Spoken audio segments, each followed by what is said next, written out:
"Dad, can my sister come over to play?" the boy asked upon arriving home from school. When the father saw the girl, he was in shock. The autumn sun cast long shadows across the pavement as Luke rounded the corner, his superhero backpack bouncing excitedly. His eyes sparkled with an enthusiasm that only a 7-year-old could contain. "Dad! Dad!" Luke shouted, bursting into Michael's makeshift office in the living room. "You won't believe what happened today." Michael looked up from his computer screen, glasses slipping down his nose. "What is it, champ?" he asked, his mind still entangled in spreadsheets and deadlines. Luke hesitated for a moment, as if about to reveal the universe's greatest secret. Then the words tumbled out. "Dad, can my sister come over to play?" Michael's world froze. "Your sister?" The words came out as a confused whisper. "Yeah, Anna. She's new at school, and we look exactly alike. She even has the same birthmark as me." Luke pointed to the small scar above his left eyebrow. The blood drained from Michael's face. His mind raced, searching for a logical explanation. "Sure, son," he heard himself say, his voice distant. "How about tomorrow at 3? "Yay, I'll tell her." Luke ran off, leaving behind a stunned father and a question echoing in the silence. How could his adopted son have a sister? Across the street, behind lace curtains, Mrs. Peterson's watchful eyes observed the scene.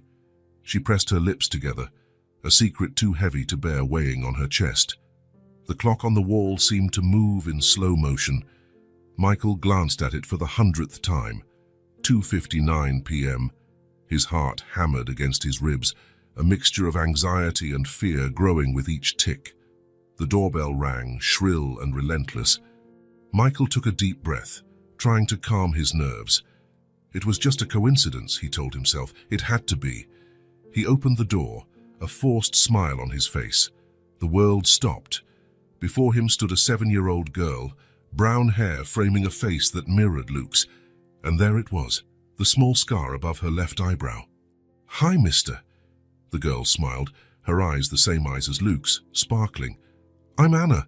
Luke invited me to play." Michael felt the ground disappear beneath his feet.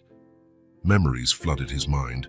The day he and Claire decided to adopt, the first time they saw Luke, the joy of finally having a child. How was this possible? Michael. "Is everything all right?" Claire's voice came from inside the house, concern evident in her tone. He turned, watching his wife freeze as she saw Anna. The shock on her face mirrored his own. "Mom!" Luke shouted, running to the door. "Look, this is Anna. I told you we were the same." The children laughed, oblivious to the emotional earthquake shaking the adults.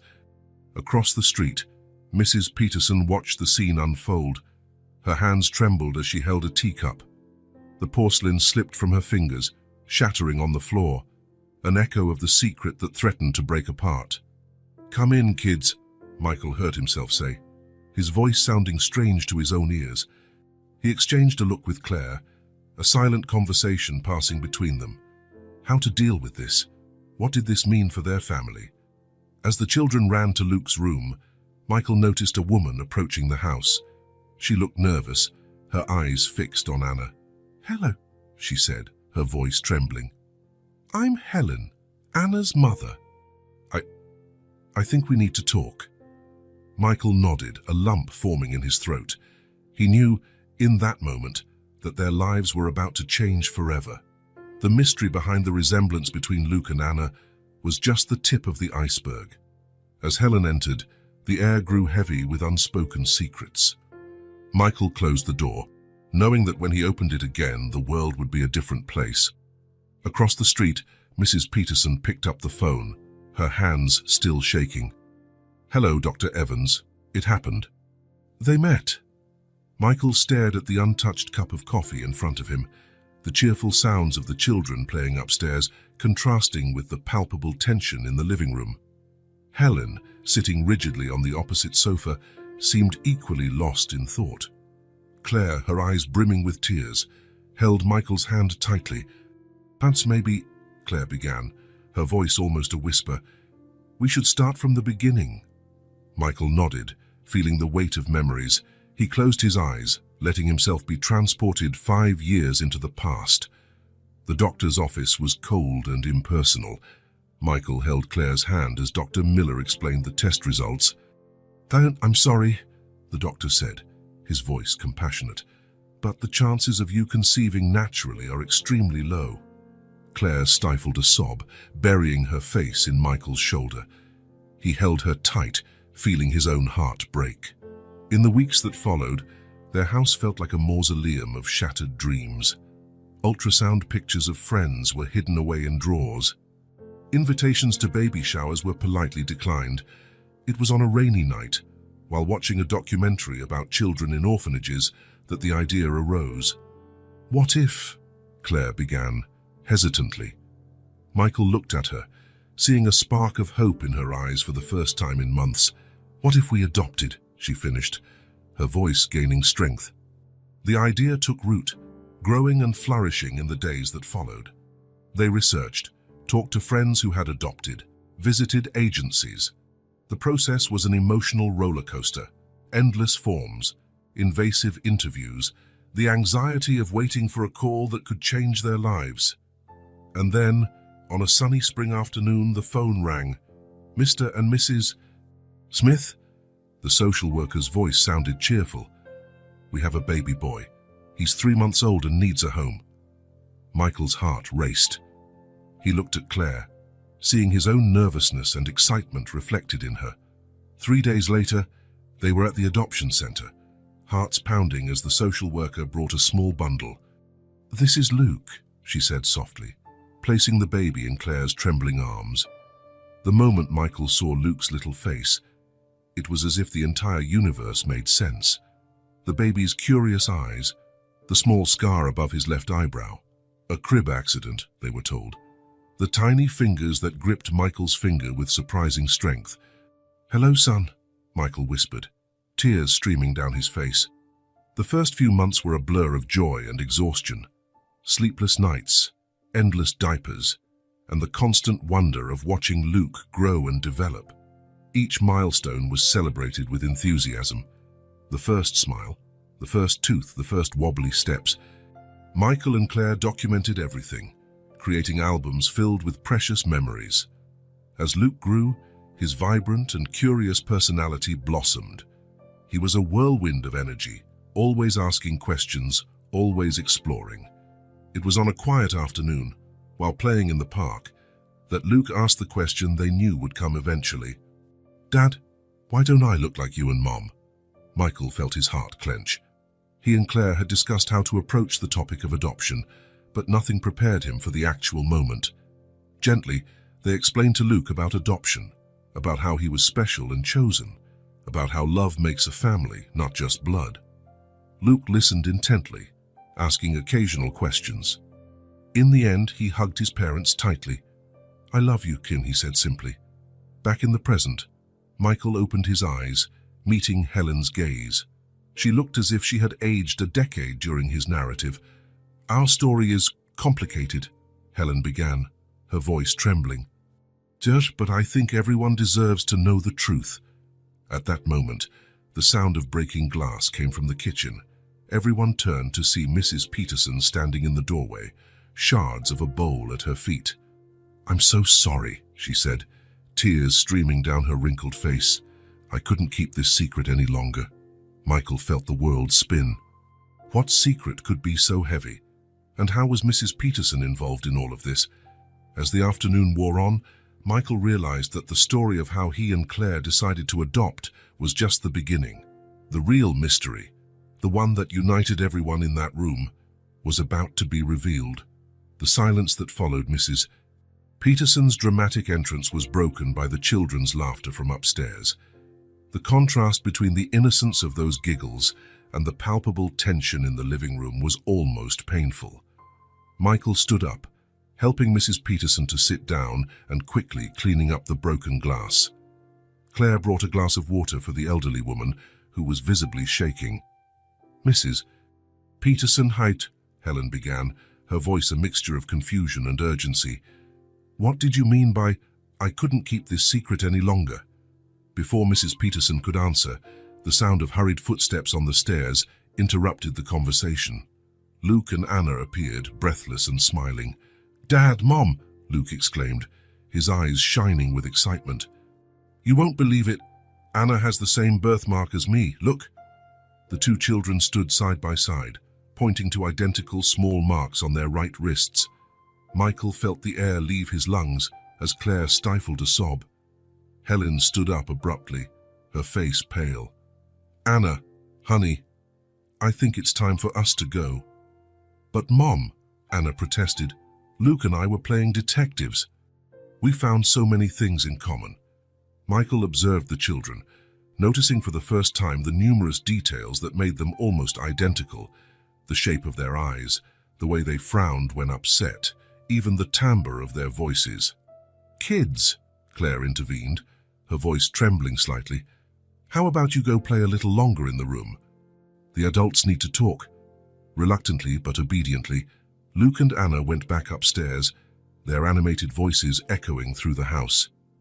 As soon as the children disappeared, Mrs. Peterson began to speak, her voice low and heavy with emotion.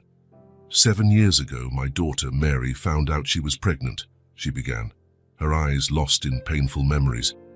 "She was young, single, and the child's father, well, he wasn't in the picture."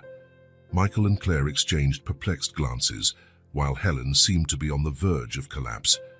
Mary decided to carry the pregnancy to term, but Mrs. Peterson hesitated, tears streaming down her wrinkled cheeks. There were complications during childbirth. Twins. No one expected twins. A stunned silence fell over the room. Michael felt his heart race, the pieces of the puzzle beginning to fall into place in a way he dreaded to comprehend. "Mary didn't survive childbirth," Mrs. Peterson continued, her voice choked with emotion. "And I was left there, with 2 newborn babies and a broken heart. I didn't know what to do." Helen sobbed openly now, her hands covering her face. Claire approached her, offering silent comfort. "I was working as a nurse's aide at the time," Mrs. Peterson went on. "I knew the procedures, the paperwork. It was wrong, I know, but in that moment of despair, it seemed like the only way out." Michael felt a wave of nausea. You separated the twins." Mrs. Peterson nodded, guilt evident in every line of her face. "I gave one baby up for adoption immediately. The other, I tried to raise him for a few weeks, but it was too much. The pain, the memories. So, I gave him up for adoption too." The sound of something breaking upstairs made everyone jump. For a moment, the panic that the children might have overheard something filled the room. But soon the laughter resumed, and the tension eased slightly. "I watched from afar," Mrs. Peterson continued after a moment. "I moved here to be close to you, Michael and Claire. And when Helen moved in with Anna a few years ago, I knew it was only a matter of time." Michael stood up, walking to the window. Outside, the world continued as normal, oblivious to the emotional earthquake shaking that room. How could they deal with this revelation? How would it affect Luke and Anna? "Why now?" Claire asked, her voice trembling. "Why did you decide to reveal this after so long?" Mrs. Peterson sighed deeply. "Because the children deserve to know the truth about their origins, because you, as parents, deserve to know, and because—" She hesitated, looking at Helen. "Because there's more to the story that you need to know." At that moment, Helen's phone rang, making everyone jump again. She looked at the screen, her face paling further. "It's Dr. Evans," she whispered, showing the screen to the others. Michael felt a shiver run down his spine. Dr. Evans had been Luke's pediatrician since the adoption. How did he fit into this story? As Helen answered the call with trembling hands, Michael looked upstairs, where the cheerful voices of Luke and Anna could be heard. 2 innocent children, playing and laughing, unaware that their lives were about to change forever. The sun was beginning to set outside, casting long shadows across the room. Michael had the feeling that, before night fell, many more secrets would come to light. The tension in the room was palpable as Helen spoke on the phone, her voice a trembling whisper. Michael watched, feeling a mixture of anxiety and curiosity. Claire held his hand tightly, as if seeking anchorage amidst the storm of revelations. "Yes, Doctor. Evans, I understand it will be there tomorrow." Helen hung up, her face a mask of worry. "What did he say?" Michael asked, unable to contain his impatience. Helen took a deep breath before answering. "He wants to see us. All of us. He said there's important medical information about the children that we need to discuss." A heavy silence fell over the room. Mrs. Peterson seemed to have aged a decade in a matter of minutes. "I think it's time you saw this," Claire said suddenly, standing up. She walked to a bookshelf and picked up a dusty photo album. "I always thought it was strange, but I never imagined anything like this." She opened the album, revealing photos of baby Luke. Michael felt a pang in his chest as he saw the familiar images: the first bath, the first smile, the first time Luke held a toy. "Look at this." Claire pointed to a specific photo. In it, Luke, about 6 months old, smiled at the camera, displaying a small scar above his left eyebrow. Helen gasped, her hands trembling as she took the album. "Anna has the same scar. In the exact same place." Michael felt his mind reel. How hadn't he noticed before? How had they ignored so many signs? "When we adopted Luke," he began, his voice hoarse, "we were told the scar was from a small accident in the nursery. We never questioned it." Mrs. Peterson sobbed softly. I did it. A small cut to differentiate them. To make sure I could recognize them if..." She didn't finish the sentence, but the weight of her actions hung in the air. Claire stood up abruptly, walking to the window. Her voice was low but charged with emotion when she spoke. "All these years, on every time I looked at Luke and thought I saw a familiar trait, a gesture that reminded me of someone, I convinced myself it was just my imagination, my desire to see a biological connection that didn't exist." Michael approached her, placing a comforting hand on her shoulder. "We both did it, Claire. We wanted Luke to be ours so badly that we ignored anything that suggested otherwise."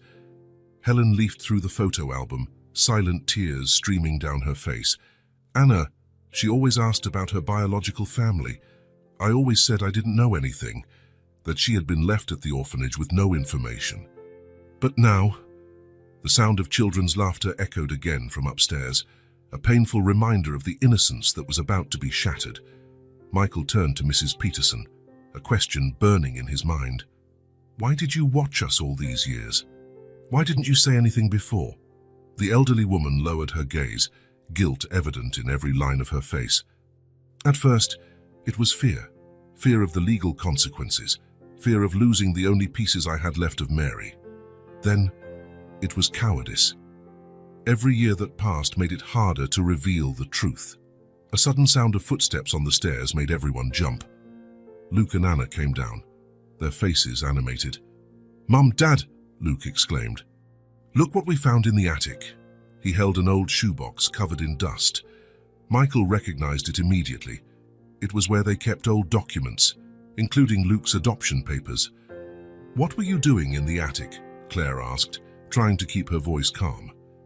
Anna smiled, her eyes shining with excitement. "We were playing treasure hunt. And look, we found a real treasure."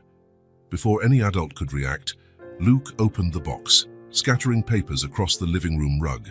Among them, a sealed envelope fell out, catching everyone's attention. Helen was the first to react, picking up the envelope with trembling hands. This has the adoption agency's stamp on it." Michael felt his heart race. That envelope wasn't there when they put the documents away. How had it gotten there? Carefully, Helen opened the envelope, revealing a letter dated 5 years earlier. Her eyes quickly scanned the contents, and she paled visibly. "What does it say?" Claire asked, her voice barely a whisper. Helen swallowed hard before reading aloud. "Dear Mr. and Mrs. Smith, it is with regret that we inform you of an error in our records regarding Luke's adoption. New information has come to light that may affect..." She stopped, unable to continue. Michael took the letter, his eyes widening as he read the rest. Luke and Anna looked confusedly from one adult to another. "Dad," Luke called, his voice small and uncertain. What's going on?" Michael looked at his son, nose at the twins before him. How to explain something he barely understood himself? How to tell these children that everything they knew was about to change? Claire knelt beside the children, pulling them into a tight hug. "It's okay," she murmured, more to herself than to them. "We'll figure this out together." As night fell outside, Michael knew they were only scratching the surface of a much larger mystery. The visit to Dr. Evans tomorrow promised more revelations, more pieces to a puzzle he dreaded assembling. Looking at the confused and innocent faces of Luke and Anna, at Mrs. Peterson's guilty face, at Helen's stunned expression, and at Claire's tearful eyes, Michael felt the weight of responsibility on his shoulders. Whatever the truth was, he knew that their actions in the coming days would shape the future of them all. With a deep sigh, he folded the letter and put it in his pocket. Tomorrow would bring its own revelations and challenges. For now, they needed to find a way to get through this night, with two curious children and a secret too big to contain. Morning arrived with a thin fog and a heavy silence. Michael had barely slept, his mind a whirlwind of unanswered questions. Beside him, Claire stirred restlessly, her red eyes evidence of an equally turbulent night. Breakfast was a tense meal. Luke, usually talkative, seemed to sense the charged atmosphere and ate in silence, casting curious glances at his parents. "Luke," Michael began, carefully choosing his words, "today we're going to make a special visit. Remember the agency where we met?" The boy's eyes lit up with recognition. "Where you chose me to be your son." Claire stifled a sob, disguising it as a cough. Michael nodded, forcing a smile. "Exactly. We need to talk to some people there." "Are Anna and Aunt Helen coming too?" Luke asked innocently. Michael exchanged a look with Claire. "Yes, they'll meet us there." An hour later, they were all gathered in front of the New Beginnings Adoption Agency. The building, a red brick structure with large windows, seemed smaller and less imposing than Michael remembered. Helen arrived with Anna, her eyes revealing a night as restless as Michael and Claire's. Mrs. Peterson insisted on coming down despite initial protests. "I caused this," she said firmly. "I need to be here to face the consequences." Inside the agency, the air conditioning hummed softly, contrasting with the palpable tension of the group. A receptionist led them to a meeting room where Mrs. Davis, the social worker who had handled Luke and Anna's adoptions, was waiting for them. "Please, sit down," she said, her professional tone barely masking her own apprehension. While the adults settled in, Luke and Anna were gently directed to an adjacent playroom with a large glass window allowing their parents to observe them. "Before we begin," Mrs. Davis said, "I want to express my deepest regret for what happened. When we discovered the possibility of an error, we were devastated." "When exactly did you discover it?" Michael asked, his voice tense. The social worker hesitated. "About 5 years ago, we received information that suggested a possible mix-up of records," Claire gasped. 5 years? "And you didn't tell us anything?" "We tried," Mrs. Davis replied, pulling a folder from her bag. "We sent letters, made phone calls, but the address we had for you was outdated, and the phone number was no longer in use." Michael felt a wave of guilt. They had moved shortly after adopting Luke, seeking a larger house in a more family-friendly neighborhood. In the rush of moving and adapting to life with a baby, they had forgotten to update their information with the agency. "What exactly did you discover?" Helen asked, her voice trembling slightly. Mrs. Davis opened the folder, revealing 2 sets of documents. "We have here the original records of Luke and Anna's adoptions. At first glance, they seem normal. But," she hesitated, turning a few pages. "When we compared specific details, we noticed discrepancies."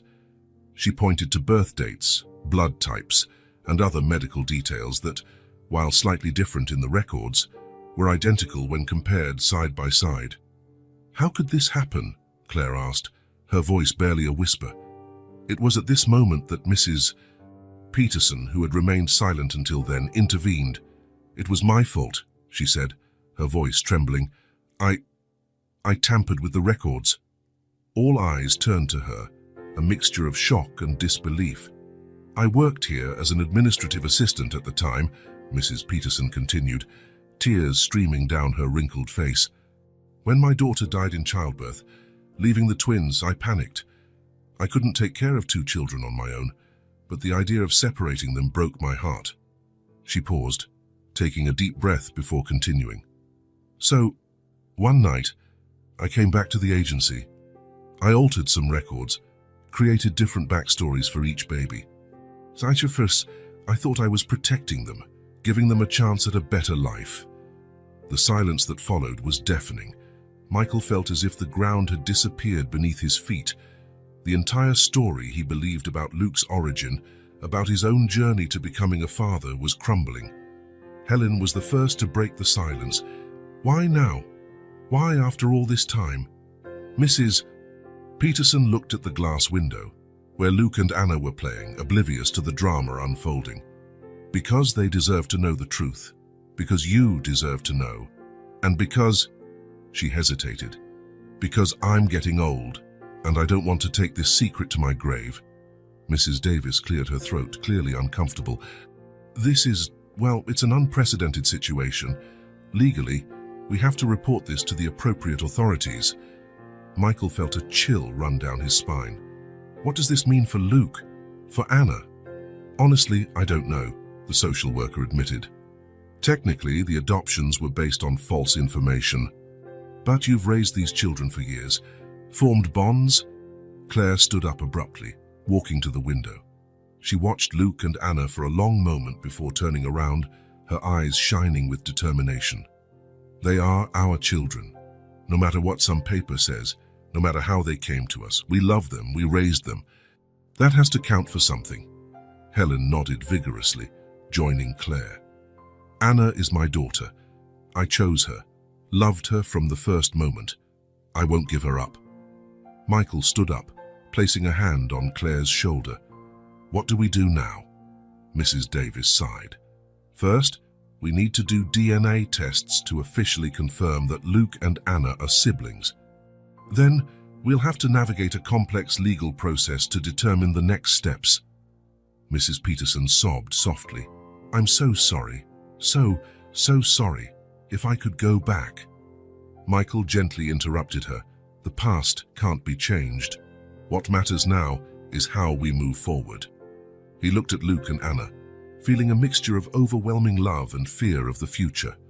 How would they explain this to them? How would their lives change from now on? "Dr. Evans," Claire said suddenly.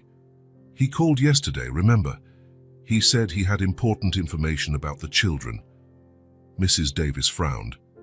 "Dr. Evans? The pediatrician?" Helen nodded. Yes, we have an appointment with him this afternoon." "Maybe," Michael suggested, feeling a spark of hope.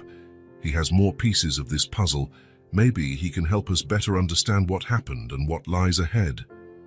As the group prepared to leave, Michael cast one last look at Luke and Anna. They were laughing, building a tower of blocks together, completely oblivious to the whirlwind their lives had become. "No matter what happens," he silently promised, "we will protect them. We will do what's best for them, always." With that promise in mind, they left the agency, ready to face the next chapter of this unexpected story. Dr. Evans' office awaited them, and with it more revelations that could change everything again. Dr. Evans' office was strangely quiet when the group arrived. The receptionist, a middle-aged woman with compassionate eyes, led them to a private waiting room, larger than usual. Luke and Anna, still oblivious to the gravity of the situation, ran to the toy box in the corner of the room. Michael watched, with a mixture of tenderness and apprehension, as the two interacted with a surprising familiarity, considering they had known each other for such a short time. "Look, Dad," Luke exclaimed, holding up a puzzle. "Anna and I are going to put it together." "Great, son," Michael replied, forcing a smile. Beside him, Claire squeezed his hand, seeking and offering comfort simultaneously. Helen, sitting on the other side of the room, didn't take her eyes off the children. Her face was a mask of conflicting emotions: love, fear, uncertainty. Mrs. Peterson, who had insisted on accompanying them, seemed to have aged a decade since morning. Her hands trembled slightly as she leafed through a magazine without really reading it. Dr. Evans entered the room a few minutes later, his serious expression contrasting with his usual joviality. "Michael, Claire," he greeted, before turning to the others. "Helen, Mrs. Peterson, thank you for coming. We have a lot to discuss." He approached the children, kneeling down to be at their level. "Luke, Anna, it's good to see you. How about you go with Nurse Martha for some fun tests while I talk to your parents?" The children nodded excitedly, following the nurse who had just entered. As soon as the door closed behind them, the air in the room grew heavy with anticipation. "Before we begin," Dr. Evans said, sitting down, "I need you to understand that what I'm about to reveal is the result of years of observation and some recent tests I conducted discreetly during the children's routine checkups." "What kind of tests?" Claire asked, her voice tense. The doctor hesitated for a moment. "Genetic tests, mainly. See, for years I suspected there was something unique about Luke. Certain characteristics, certain developmental patterns. When Anna became my patient 2 years ago, the similarities were impossible to ignore." "Why didn't you say anything before?" Michael questioned, a hint of accusation in his voice. "Medical ethics," Dr. Evans replied simply. "Without concrete evidence, it's without absolute certainty, I couldn't raise suspicions that could disrupt entire families. But now," he opened a folder, revealing charts and reports. "Luke and Anna are not just twins, they are what we call mirror twins." A stunned silence fell over the room. It was Helen who finally asked, "What exactly does that mean?" "Mirror twins are a rare phenomenon," the doctor explained. "They are identical, but develop symmetrical characteristics. For example, if one is right-handed, the other will be left-handed. If one has a hair whirl that swirls to the right, the other will have it to the left." Michael thought of all the little things he had noticed about Luke over the years, things that now made sense when compared to Anna. "But there's more," Dr. Evans continued. "Mirror twins often develop an almost telepathic connection. They can feel each other's emotions, sometimes even share dreams or thoughts." Claire gasped. "Luke, he always had nightmares about being lost, about looking for someone. We thought it was separation anxiety. But Anna had the same dreams," Helen completed, her voice barely a whisper. Dr. Evans nodded gravely. "That's why I insisted on this meeting. The children are developing this connection rapidly now that they are close.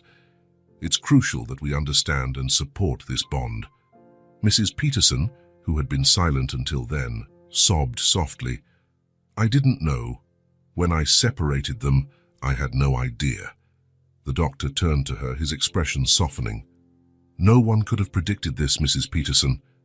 Mirror twins are incredibly rare. The fact that they have found each other, well, some would call it destiny." Michael stood up, walking to the window. Outside, the world continued as normal, oblivious to the emotional earthquake inside that room. "What do we do now? How can we help them?" "First," Dr. Evans replied, "we need to be honest with them. Luke and Anna deserve to know the truth about their connection. Second, we cannot separate them again. The bond between them is deep and vital for their emotional and psychological development." Helen stood up abruptly. "Are you suggesting that I give up Anna?" "No," the doctor responded quickly. "I'm suggesting we find a way to keep both families united for the sake of the children." Claire approached Helen, taking her hands in hers. "We can do this together. For them." Michael watched the two women, mothers united by extraordinary circumstances, and felt a wave of determination. "We'll find a way, we have to." Dr. Evans smiled slightly. "Bucket, there's something else you should know. Mirror twins often develop unique talents or abilities. Have you noticed anything unusual about the children?" Michael and Claire exchanged glances. "Luke has always been incredibly intuitive," Claire said. "Sometimes it seems like he knows things he shouldn't know." Helen nodded vigorously. Anna is the same. She sometimes draws places she's never seen, with impressive detail. Dr. Evans made some notes. Interesting. We'll monitor this closely. It could be crucial for their development. At that moment, the door opened, and the children returned, laughing and chatting animatedly. "Dad, Mom," Luke exclaimed, "we did a super cool test.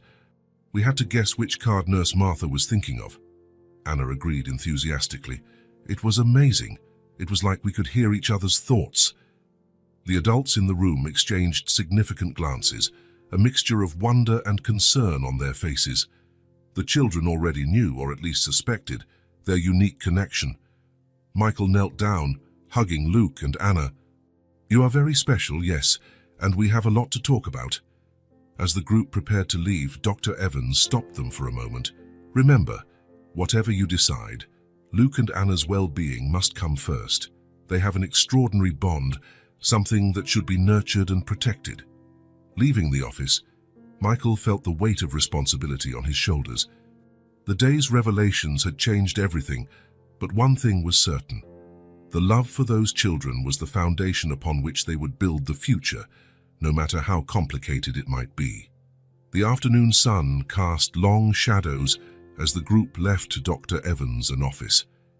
The air was thick with conflicting emotions: shock, confusion, fear, and, surprisingly, a hint of hope. Michael walked hand in hand with Luke, observing how the boy occasionally glanced at Anna, who was next to Helen. It was as if an invisible thread connected them, a silent dance of gestures and expressions that now made perfect sense. "Dad," Luke said suddenly, his voice full of childish curiosity, "why is everyone so quiet? Did something bad happen?" Michael exchanged a quick look with Claire before answering, "No, son, it's not bad. It's just complicated. We'll talk about it when we get home, okay?" Luke nodded, not entirely convinced, but willing to wait. Arriving at the Smithson house, a surprise awaited them. Mrs. Peterson was standing on the porch, her face a mask of anxiety and guilt. I brought something you need to see," she said, her voice trembling. Inside the house, after the children were gently directed to Luke's room to play, Mrs. Peterson placed a worn shoebox on the coffee table. "I've kept this for all these years," she explained, opening the box with reverent care. "These are Mary's things, my daughter, Luke and Anna's biological mother." The silence in the room was palpable as Mrs. Peterson carefully removed item by item: a worn diary, some photos, a small handmade baby blanket. "Mary always wanted to be a mother," Mrs. Peterson began, silent tears streaming down her wrinkled face. So when she found out she was pregnant, she was radiant, even with all the difficulties she would face as a single mother. She opened the diary, revealing delicate handwriting. She wrote about every moment of her pregnancy, about how she felt the babies moving, how she imagined their little faces. Michael felt a lump in his throat. Claire sobbed silently beside him, while Helen seemed mesmerized by Mary's words. "What happened to her?" Helen asked softly. Mrs. Peterson took a deep breath. "There were complications during childbirth. Mary, she didn't make it. When I found myself alone with 2 newborn babies, I panicked. I was grieving, confused, scared."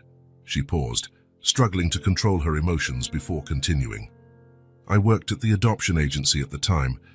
In a moment of despair, I decided it would be best for the babies to be raised by young families, capable of giving them all the love and care they deserved." Michael felt a wave of conflicting emotions: gratitude for having Luke in his life, anger at the lie, compassion for Mrs. Peterson's pain. "Why didn't you tell us before?" Claire asked, her voice choked with emotion. "Our fear," Mrs. Peterson replied simply. "Fear of losing the only link I had left with Mary, fear of the legal consequences, and, over time, fear of destroying the happiness I saw in your lives with the children." Helen, who had been leafing through the diary, gasped suddenly. "Here," she said, pointing to a page. Mary wrote about a dream she had. She saw the twins grown up, playing in a garden. She described them exactly as Luke and Anna are now. A shiver ran through the room. The connection between the twins, their reunion seemingly orchestrated by fate, seemed even more mystical in light of this revelation. Dr. Evans mentioned that mirror twins can have unique abilities, Michael commented thoughtfully. Do you think their connection with Mary, could be one of those abilities? Before anyone could answer, the sound of hurried footsteps on the stairs interrupted the conversation. Luke and Anna appeared, breathless and wide-eyed. "Mom! Dad!" Luke exclaimed. "You won't believe it! Anna and I had the same dream!" Anna nodded vigorously. It was about a beautiful lady in a garden full of flowers. She smiled at us and said she loved us very much. The shock in the room was palpable. Claire was the first to recover, kneeling down to be at the children's level. "What an amazing dream, sweethearts. Can you tell us more about it?" As the children excitedly described the dream, each detail eerily matching the description in Mary's diary, the adults exchanged meaningful glances. Michael felt they had reached a point of no return. The revelations, the connections, everything pointed to a truth that could no longer be ignored or hidden. "Luke, Anna," he said, his voice gentle but firm. "I think it's time we had a very important conversation about the two of you, about family, and about some special things that are happening." The children looked at him with a mixture of curiosity and apprehension. Michael felt the weight of responsibility, knowing that the next words could forever change the lives of these little beings he loved more than anything. Claire joined him, taking his hand. Helen approached, placing a protective hand on Anna's shoulder. Mrs. Peterson watched from a distance, silent tears streaming down her face. "Remember when we talked about different families, about how love is what truly makes a family?" Claire began softly. Luke and Anna nodded, their gazes shifting from one adult to another, sensing the tension in the air. Michael took a deep breath. "Well, it turns out our family is even more special than we thought. You two, you're siblings. Twins, in fact." The silence that followed was deafening. For a moment, it seemed as if time had stopped. Then, slowly, a smile began to form on Luke's face. "I knew it," he exclaimed. "I always knew there was something special between us." Anna seemed more thoughtful. "Is that why we can feel what the other is feeling? Why we have the same dreams?" Helen nodded, pulling Anna into a hug. "Yes, honey, you have a very special connection." As the explanations continued, carefully adapted for the children's understanding, Michael watched with a mixture of relief and apprehension. This was just the beginning. There would be many more conversations, many more explanations in the days and weeks to come. But looking at Luke and Anna, seeing the joy and acceptance on their faces, he felt a wave of hope. No matter how complicated the situation was, the love they felt for each other, both the adults and the children, would be the foundation upon which they would build their future. As night fell, bringing with it the promise of new challenges and discoveries, Michael made a silent promise. He would do everything in his power to protect and nurture this extraordinary family that fate had brought together. The following morning dawned with a strange stillness. Michael woke up before his alarm, his mind a whirlwind of thoughts and worries. Beside him, Claire was still asleep, her face etched with worry even in slumber. He got up quietly and went to Luke's room. He stopped at the door, watching his son sleep. Luke was hugging the teddy bear he had received on the day of his adoption, a soft smile on his lips. Michael felt a wave of love and protection so intense it almost knocked him down. Going downstairs, he was surprised to find Helen in the kitchen, a steaming cup of coffee in her hands. "I couldn't sleep," she explained, a tired smile on her face. "I thought I could come early, to talk." Michael nodded, making his own coffee. For a few minutes, they stood in silence, the only sound being the ticking of the clock on the wall. "What are we going to do?" Helen finally asked, her voice barely above a whisper. Michael sighed deeply. "Honestly, I don't know. But I know we have to do what's best for Luke and Anna." Helen agreed, tears welling up in her eyes. They seemed so happy together. Last night, after we got home, Anna wouldn't stop talking about Luke, about how she finally felt like she had found the missing piece. Luke is the same, Michael said, a sad smile on his face. It's like they always knew, somehow. The sound of footsteps on the stairs interrupted their conversation. Claire appeared, her eyes widening slightly at the sight of Helen. "Oh, good morning," she said hesitantly. "Did something happen?" "We were just talking," Michael explained, pulling up a chair for her. "About what we do now." Claire sat down, accepting the cup of coffee Michael offered her. "I spoke to a lawyer friend last night," she began. "The situation is complicated, legally speaking." Helen paled. "What does that mean?" "It means there are no clear precedents for a situation like ours," Claire explained gently. "Technically, Luke and Anna's adoptions were based on false information, which could invalidate them." The silence that followed was heavy, laden with fear and uncertainty. "But," Claire continued quickly, "my friend also said that the courts generally prioritize the well-being of the children, and it's clear that Luke and Anna are happy and well cared for in their current families." Michael felt a lump form in his throat. "So, what do we do? Do we file some kind of lawsuit?" Claire hesitated. She suggested we consider a joint adoption. "Legally, we would recognize each other as parents of both children." Helen gasped. "Is that possible?" "It's complicated. But yes," Claire nodded. "It would be a way to formalize what we already feel, that we are all a family now." The sound of children's laughter interrupted the conversation. Luke and Anna appeared in the kitchen, holding hands and with identical smiles on their faces.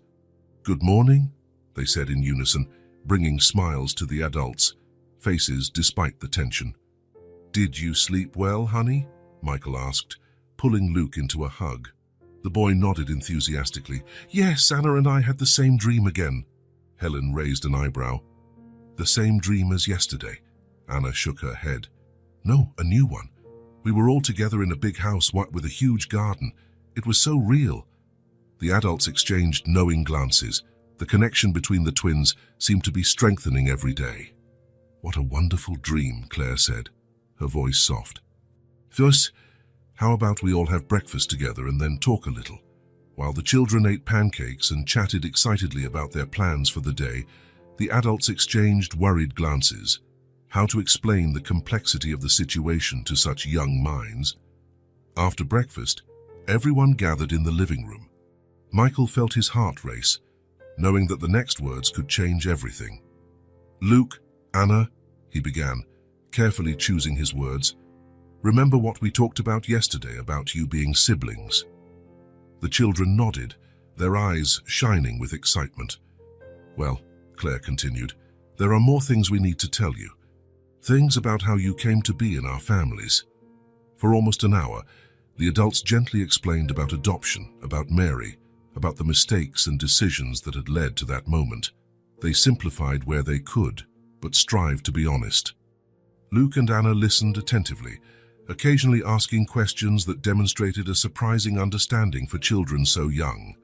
"So," Anna said slowly, "you're not our real parents?" Michael's heart clenched, but before he could answer, Luke intervened. "Of course they are," he exclaimed. "They love us and take care of us. That's what makes real parents, right?" Michael felt tears in his eyes, a mixture of pride and relief flooding his chest. Claire sobbed softly beside him. "Luke is right," Helen said, her voice thick with emotion. "Family is about love, not just blood." Anna seemed to consider this for a moment before asking, "But what happens now? Are we all going to live together?" The adults exchanged glances. "We're still figuring out the details," Michael explained, "but the most important thing is that we'll make sure you two can stay together, okay?" The children smiled, seemingly satisfied with that answer for now. The rest of the day passed in a blur of phone calls, online research, and more conversations. Michael spoke with his boss, vaguely explaining the situation and requesting a few days off. Claire contacted her lawyer friend again, seeking further guidance.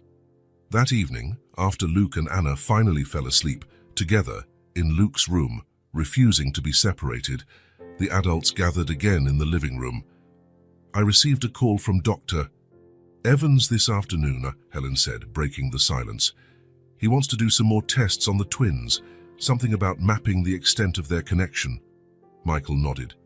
I think we should agree. The more we know, the better we can support them.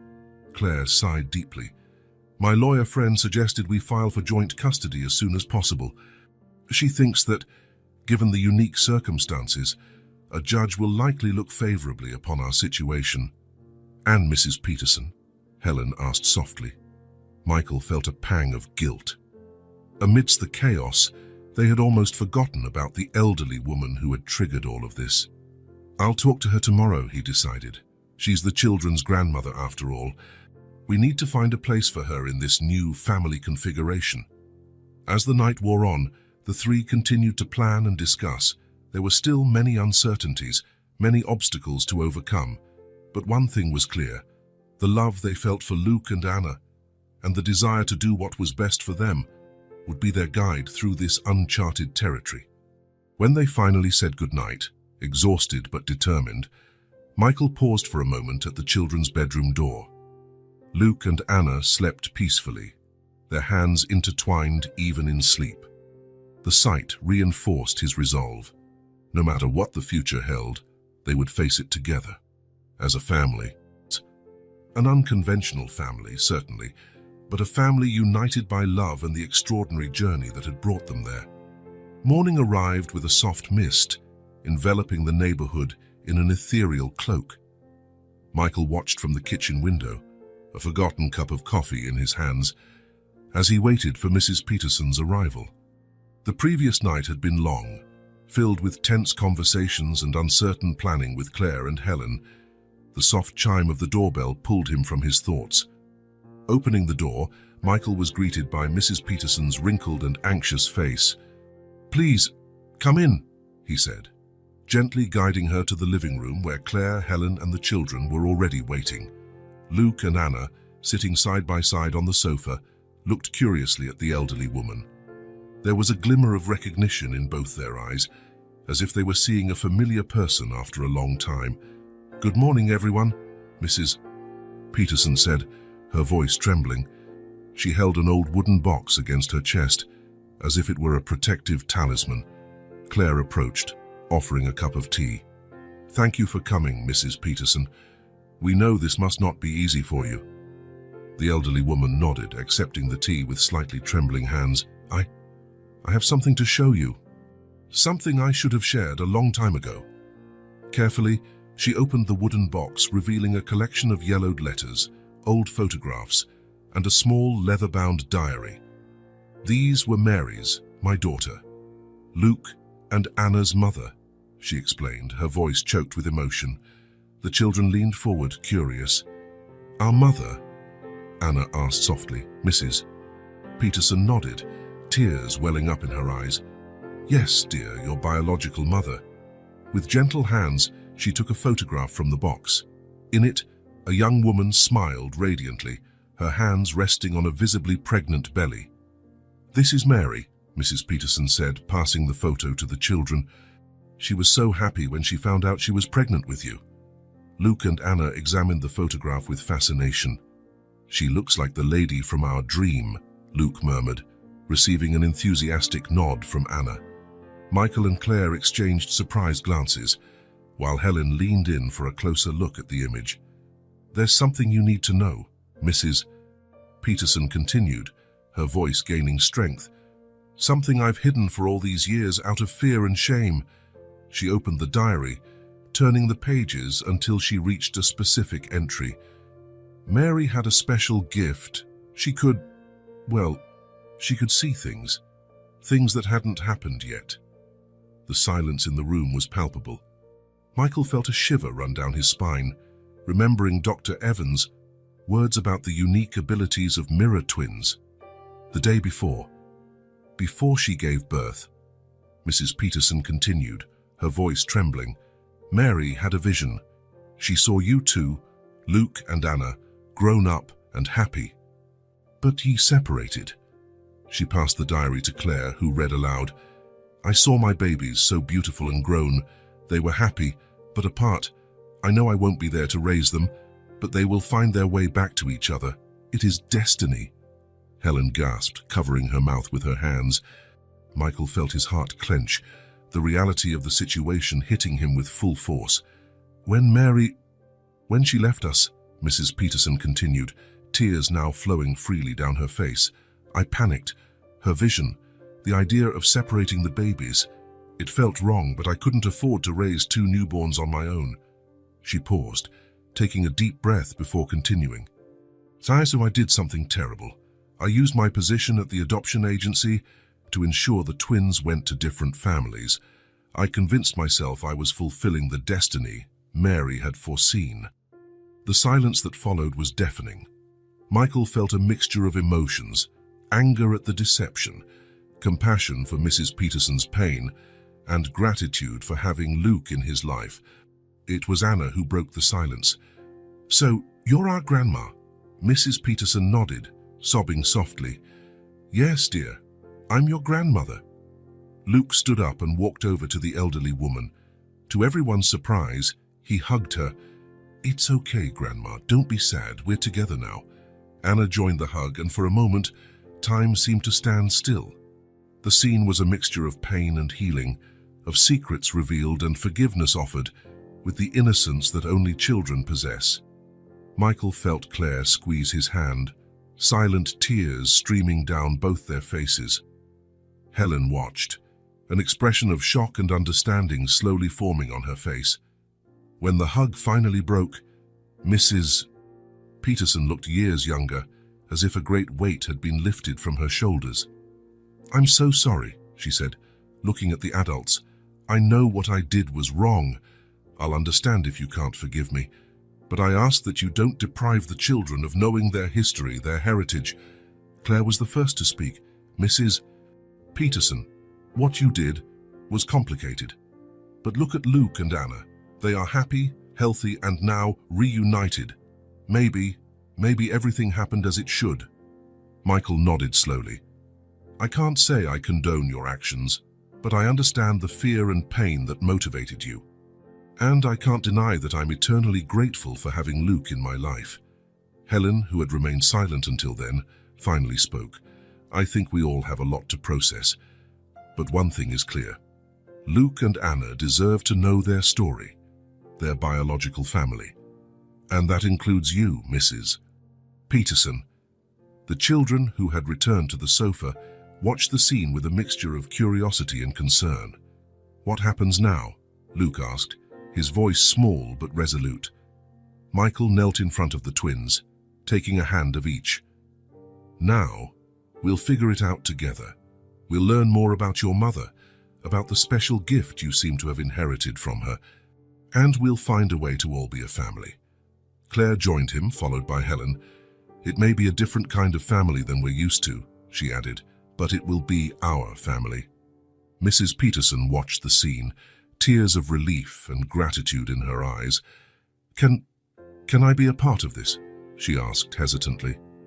It was Anna who answered, reaching out to the elderly woman. Of course, Grandma. Family is family, no matter what. As the morning sun finally broke through the mist outside, illuminating the room with a golden light, Michael felt a surge of hope. The road ahead would be challenging, full of legal and emotional obstacles. But looking at the group gathered in the room, the smiling twins, Claire and Helen united in purpose, and Mrs. Peterson finally free of her secret, he knew they would face it together.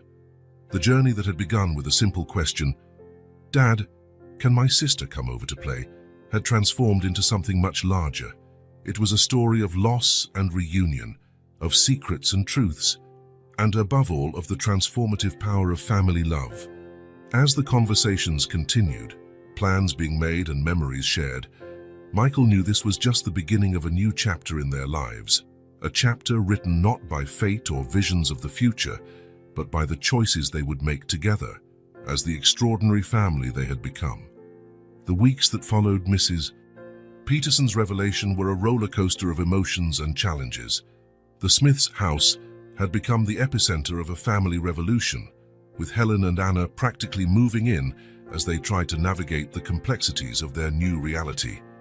On one particularly hectic afternoon, Michael found himself sitting at the kitchen table, surrounded by a pile of legal papers, adoption forms, and medical reports.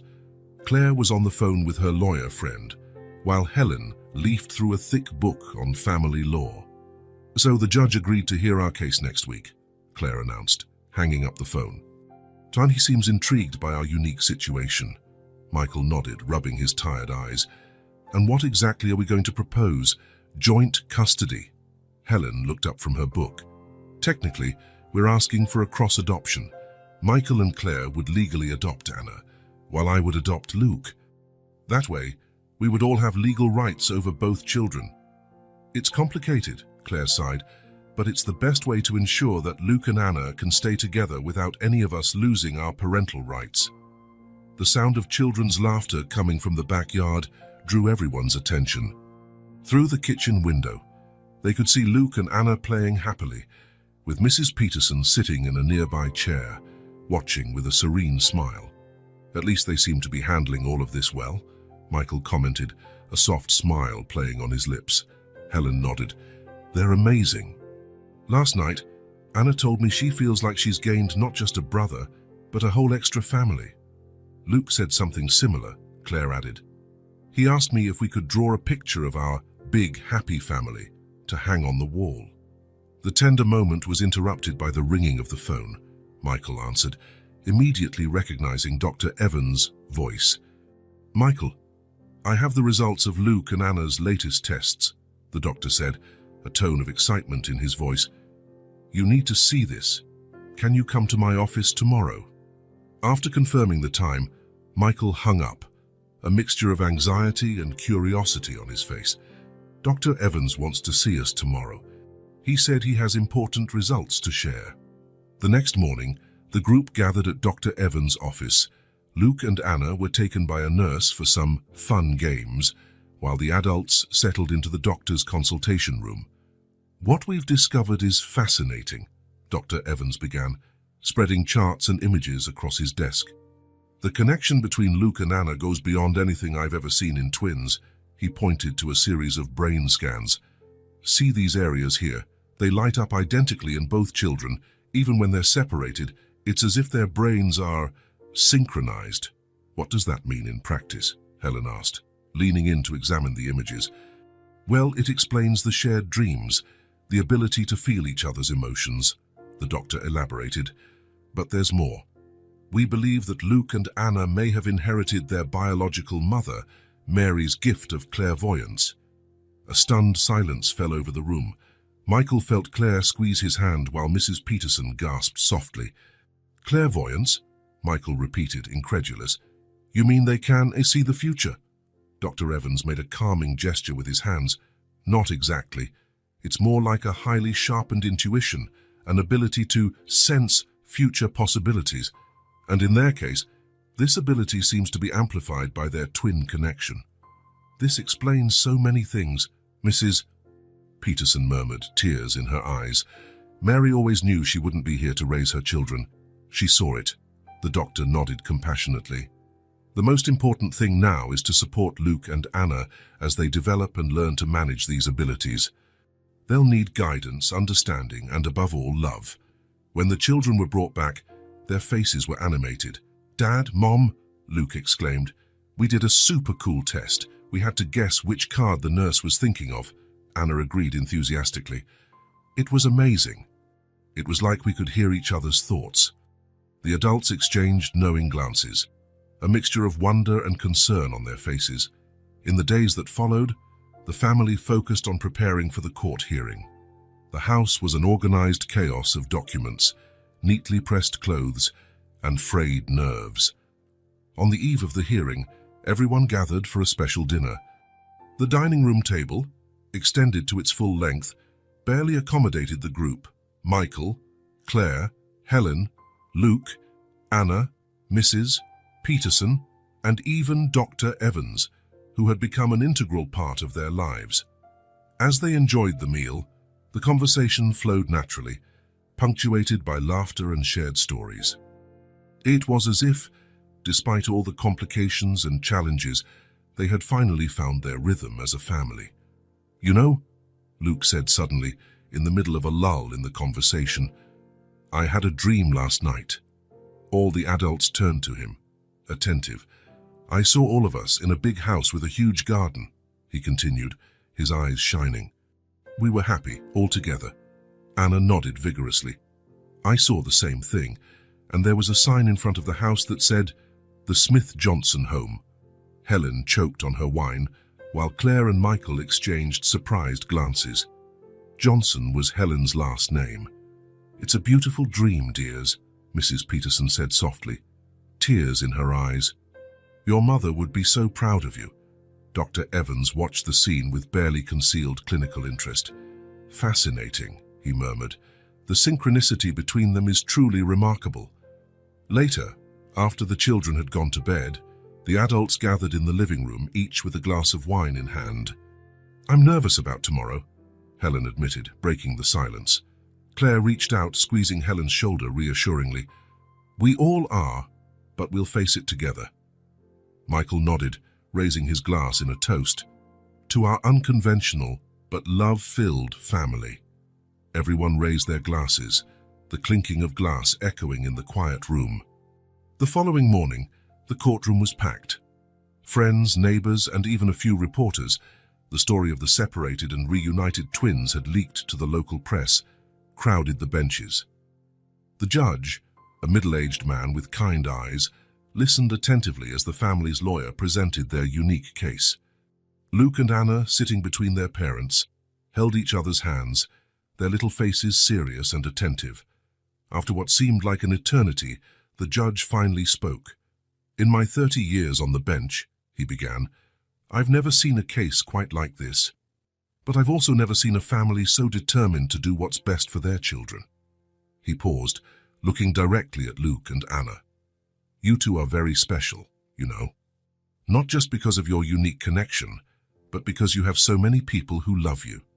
Turning to the adults, he continued, It's clear to me that the best interests of these children are to remain together, and with all of you.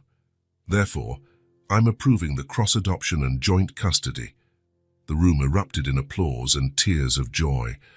Michael hugged Claire and Helen simultaneously, while Luke and Anna jumped up and down with excitement. Mrs. Peterson wept openly, a radiant smile on her face. As they left the courthouse, now officially a family in the eyes of the law, Michael felt a surge of gratitude and love so intense it almost brought him to his knees. Luke tugged on his sleeve, looking up with shining eyes. Dad, remember that question I asked a few weeks ago about inviting my sister over to play? Michael nodded, smiling. Of course I remember, son. Luke grinned, squeezing Anna's hand. I guess now the answer is always yes, right? Michael knelt down, hugging them both tightly. Yes, my love. The answer will always be yes. As they walked towards the future, united as a family that defied conventional definitions, Michael knew they would face more challenges. There would be difficult days, confusions, and undoubtedly more surprises. But looking at the group around him, Claire, Helen, Luke, Anna, Mrs. Peterson, and even Dr. Evans, who had joined them to celebrate, he knew they would face everything together. Because in the end, it didn't matter how they had gotten there, or how unusual their situation might seem to others. What mattered was the love they shared, the bond they had forged through challenges and revelations. They were a family in every way that truly mattered. And as the sun set on that momentous day, Michael knew they were just beginning their real journey together. A journey of discovery, growth, and above all, unconditional love. A year had passed since the court's decision that formalized the Smith-Johnson family. The autumn sun cast a golden light on the spacious garden of the family's new home, just as Luke and Anna had foreseen in their shared dream. Michael watched from the kitchen window as Luke and Anna, now 8 years old, played excitedly on the swing set he and Helen had installed the previous weekend. Their laughter echoed through the air, a melody that never failed to warm his heart. They've grown so much this past year, Claire commented, joining him at the window and wrapping her arms around his waist. Michael nodded, smiling. Not just in size, but in understanding too. The way they handle their ungift is impressive. As if to confirm his words, Luke suddenly stopped swinging and looked towards the house. Seconds later, the phone rang. "It must be Grandma Peterson," he shouted from the backyard. "She's going to say she's bringing chocolate cake." Claire laughed, answering the phone. Sure enough, it was Mrs. Peterson, announcing her imminent arrival with the promised chocolate cake. Adapting to their new family reality hadn't been without its challenges. There were moments of confusion, especially for the children, as they navigated the dynamics of effectively having 4 parents and a very present grandmother. But with patience, love, and a lot of open communication, they had found their balance. Helen entered the kitchen, carrying a stack of papers. "I just spoke with Dr. Evans," she announced. "He wants to schedule another testing session next week. Apparently, Luke and Anna's abilities are developing in fascinating ways." Michael and Claire exchanged glances. The development of the twins' precognitive abilities had become a topic of great interest to Dr. Evans and his team of researchers. While the family was committed to supporting the study, they were careful to ensure the children didn't feel like lab rats. "We'll talk to them first," Claire suggested. "Make sure they're comfortable with more tests." Helen nodded in agreement. The dynamic between the 3 adults had transformed over the year. What began as a potentially tense situation had evolved into a co-parenting partnership based on mutual respect and a shared love for the children. The sound of the doorbell announced Mrs. Peterson's arrival. Luke and Anna raced to the door, their excited shouts of "Grandma" echoing through the house. The elderly woman entered, her arms laden with the promised cake and bags of gifts. Her face, once etched with years of guilt and secrets, now glowed with the joy of being surrounded by her reunited family. "I brought something special for you," she said to the children, after the hugs and kisses of greeting. From one of the bags, she pulled out a leather-bound photo album. "So this was your mother's favorite album," Mrs. Peterson explained, her voice soft with memory. "I thought you might like to have it now." Luke and Anna sat on the sofa, leafing through the album reverently. Their expressions were a mixture of curiosity and an understanding beyond their years. "Look, Anna," Luke pointed to a picture. "Say, it's Mom Mary in the garden we saw in our dream." Anna nodded enthusiastically. "And here," she turned the page, "is the house we dreamed of, the one with our last name on the sign." The adults exchanged meaningful glances. The connections the twins were making between their visions and their biological mother's past were a constant reminder of how special their bond was. As the afternoon progressed, the house filled with the aroma of coffee and chocolate cake. Friends and neighbors began to arrive for what had become a Sunday tradition, an informal gathering of the extended Smith-Johnson family. Dr. Evans arrived a little later, bringing not only his usual scientific curiosity, but also a genuine fondness for the family he had helped navigate such turbulent waters. "How are my favorite patients?" he asked, settling down between Luke and Anna. "Great, Dr. Evans," Luke replied excitedly. "Last night, Anna and I had an amazing dream. We saw a big auditorium full of people, and we were on stage talking about our gift." Anna agreed, adding, "And there was a big banner that said, 'International Conference on Psychic Abilities.' It felt so real." The doctor raised his eyebrows, intrigued. "Fascinating. It seems you two might be glimpsing your future as speakers." Michael, overhearing the conversation, felt a mixture of pride and apprehension. The future unfolding before his children was exciting, but also a little daunting in its vastness of possibilities. As the sun began to set, painting the sky in shades of orange and pink, the family and friends gathered in the garden for an impromptu barbecue. The air was filled with laughter, conversation, and the occasional excited shriek from the children. Michael found himself in a moment of reflection, watching the scene before him. Claire and Helen stood side by side, animatedly discussing plans for their upcoming family vacation. Mrs. Peterson, sitting in her favorite chair, told stories to a group of fascinated neighborhood children. Dr. Evans chatted with some friends about the latest advancements in genetic research. And at the center of it all, Luke and Anna, hand in hand, their faces illuminated by the setting sun, seemed both ordinary children and extraordinary beings. "What are you thinking about?" Claire asked softly, approaching Michael. He smiled, pulling her into a hug. "About how unpredictable life is. A year ago, we could never have imagined where we would be today." "It's true," she agreed. "But look at us now. Who would have thought that a simple question about inviting a sister over to play would lead us to all of this?" Michael chuckled softly, remembering that fateful day. "Life has a funny way of surprising us, doesn't it?" At that moment, as if sensing their parents' conversation, Luke and Anna turned, smiling broadly at Michael and Claire. In their eyes shone not just love, but also a wisdom beyond their years, a reminder of the special gift they carried. "Hey, Dad," Luke called. "Anna and I were thinking, can we get a dog?" Michael and Claire exchanged amused glances.